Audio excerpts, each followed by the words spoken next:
امام ربانی حضرت مجد علی ثانی رحمۃ اللہ علیہ نے لکھا ہے کہ جس بندے نے اپنے اندر سے تکبر اور عجب کو ختم کرنا ہو، اس کو چاہیے کہ وہ اپنے کو دوسروں سے کمتر سمجھے، اپنے کو دوسروں سے کمتر سمجھے، چھوٹے سے بھی، بڑے سے بھی، نیک سے بھی، بد سے بھی، چھوٹے سے بھی، بڑے سے بھی اپنے کو کم سمجھے، نیک سے بھی اور بد سے بھی اور کافر سے بھی، حتیٰ کہ جانور سے بھی۔ اب یہ تھوڑا سا ثقیل مسئلہ ہے، مگر اس کو ذرا کھولتے ہیں۔ دیکھیں، چھوٹے سے اپنے کو کم سمجھنا، اس کا آسان طریقہ یہ ہے کہ یہ چھوٹا ہے، اس کو تو وہ گناہ کرنے کا موقع ہی نہیں ملا جو میں کر چکا ہوں، تو بھائی یہ مجھ سے اچھا ہے۔ بات سمجھ میں آتی ہے؟ جو عمر میں بڑا ہو، اس کے بارے میں سوچے، او میری تو عمر ہی اتنی نہیں جتنی نیکیاں یہ کر چکا، اس نے تو زندگی کے اتنے رمضان گزار لیے، اتنی نمازیں پڑھ لی، تو یقیناً یہ تو مجھ سے بہت اچھا ہے۔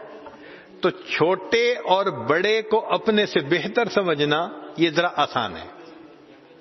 پھر نیک کو اپنے سے بہتر سمجھنا یہ بھی آسان ہے، مگر برے کو بہتر سمجھنا، اس کا طریقہ یہ کہ انسان یہ سوچے کہ وہ اگرچہ برا ہے مگر اس وقت ہے نا، اور شریعت کا اصول یہ ہے کہ جو بندہ سچی توبہ کرتا ہے، اولئک یبدل اللہ سیئاتہم حسنات، اللہ گناہوں کو نیکیوں میں بدل دیتے ہیں۔ لہذا یہ بندہ اگر ابھی توبہ کر لے گا تو اتنے گناہ نیکیاں بن جائیں گی، یہ پھر مجھ سے بہتر ہو جائے گا۔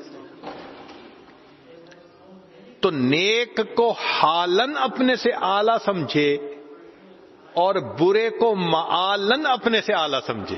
بھئی گنجائش تو ہے نا، آج توبہ کر لے، آگے نکل جائے ہم سے۔ نبی علیہ السلام نے فرمایا، خیارکم فی الجاہلیت خیارکم فی الاسلام اذا فقہوا، کہ جب جو برائی میں تم سے آگے نکلا ہوا ہو، جب اس کو دین کی سمجھ آئے گی اور وہ نیکی پہ آئے گا، وہ نیکی میں بھی تم سے آگے نکل جائے گا۔ تو برے کی برائی سے نفرت ہونی چاہیے، برے سے نفرت نہیں ہونی چاہیے۔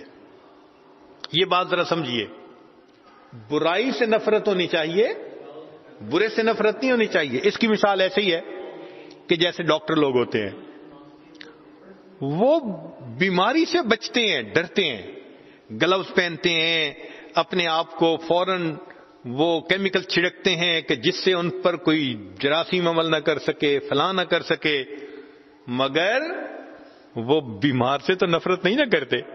بیمار کو تو گلے لگا رہے ہوتے ہیں، بیمار کا تو آپریشن کر رہے ہوتے ہیں، اس کی خاطر محنت کر رہے ہوتے ہیں، راتوں کو جاگ رہے ہوتے ہیں۔ تو جیسے ڈاکٹر بیمار سے نفرت نہیں کرتا، بیماری سے نفرت کرتا ہے، ہم بدکار سے نفرت نہ کریں، بدکاری سے نفرت کریں، برائی سے نفرت کریں۔ اور اس کی دلیل حدیث پاک سے کہ نبی علیہ الصلوۃ والسلام نے کچا پیاز کھانے سے منع فرمایا، مگر یہ نہیں کہا کہ میں پیاز سے نفرت کرتا ہوں۔ محبوب صلی اللہ علیہ وسلم کا دانائی کا کیا کلام تھا حکیمانہ، فرمایا انی اکرہ ریحھا، میں اس کی بری مہک کو ناپسند کرتا ہوں۔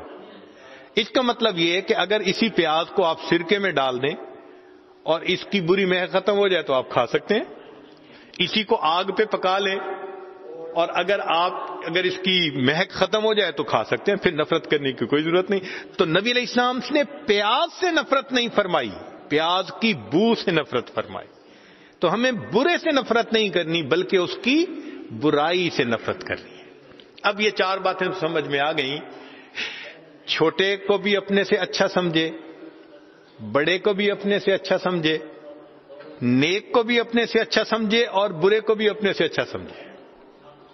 تو آگے کافر کو بھی، وہ کیسے کہ حدیث پاک ہے کہ جو بندہ کلمہ پڑھ لیتا ہے، الاسلام یہدم ما کان قبلہ، جو پیچھے کے سب گناہ ہوتے ہیں کلمہ پڑھنے سے اللہ سب گناہوں کو معاف فرما دیتے.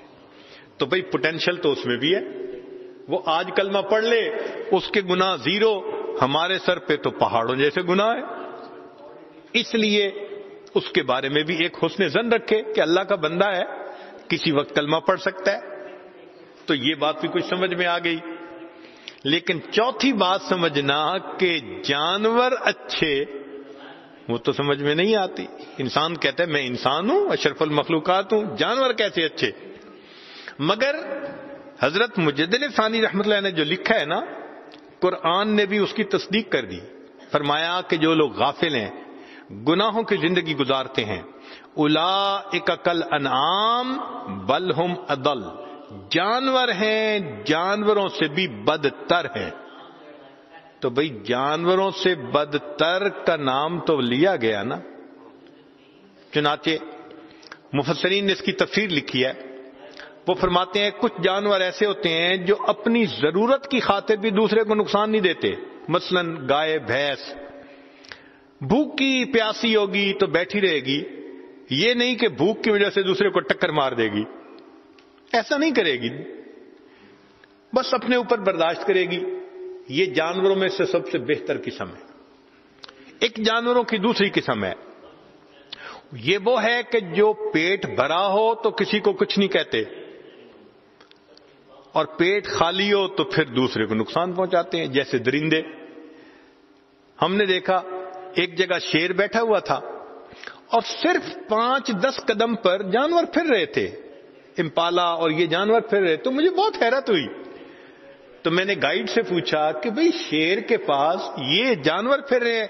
اس نے کہا جی اس نے کل کر لی تھی, اب یہ کھا پی کے مزے سے لیٹا ہوا ہے, اب اس کے اوپر چوہا بھی چڑھ کے ناچے گا, اس کو کوئی پرواہ نہیں.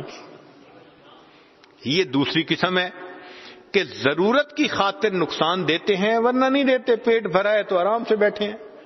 ایک تیسری قسم ہے جیسے بچھو. اب بچھو جب انسان کو ڈنک لگاتا ہے تو بچھو کا پیٹ نہیں بھرتا, نہ اس کی پیاس بجھتی ہے, وہ شوقیہ ڈنک لگاتا ہے, اپنا فائدہ نہیں دوسروں کو پھر نقصان دیتا ہے. یہ جانوروں میں سے بدترین قسم ہے. اللہ نے فرمایا جو دین سے ہٹ جاتے ہیں یہ وہ ہوتے ہیں جو دوسرے کو نقصان پہنچا کے انجوائے کر رہے ہوتے ہیں. میں نے ایسی بات کی جلتی رہی ہوگی, میں نے بھی اس کو سڑانے کے لیے یہ کہہ دیا. انسان دوسرے کو دکھ دیتا ہے اور اس کے دکھ کے اوپر خوش ہو رہا ہوتا ہے, تو یہ تو پھر بچھو سے بھی بدتر والی بات بن گئی. تو قرآن مجید نے سچ کہا کہ جانور ہیں, جانوروں سے بھی بدتر ہیں یہ انسان جو دوسرے کو تکلیف پہنچاتے ہیں اور ان کی تکلیف پہ خوشیاں مناتے ہیں. تو پتہ چلا کہ بھئی بات ہے تو ٹھیک کہ بعض جانور انسان سے بہتر, مگر ہم اس کا تھوڑا